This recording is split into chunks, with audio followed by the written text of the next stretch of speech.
Hello guys, today I'm going to practice the sound in French, which is R in English.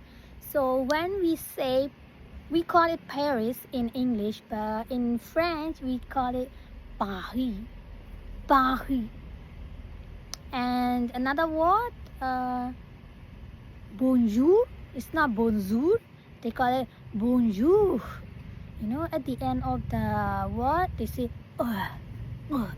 I don't know, like like Paris, Paris. Like if you wanna say very good, you can say très bien, très bien. I used to say très bien, très bien. It's like speaking French with an English accent. So I just saw a videos on YouTube and she was teaching like très bien, très bien, très bien.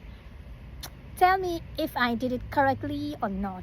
Okay, merci, bye. Oh, it's not also merci. It's like merci, merci. You know, the sound comes from the back of the throat, like merci. I used to say merci, merci. Okay, merci, au revoir.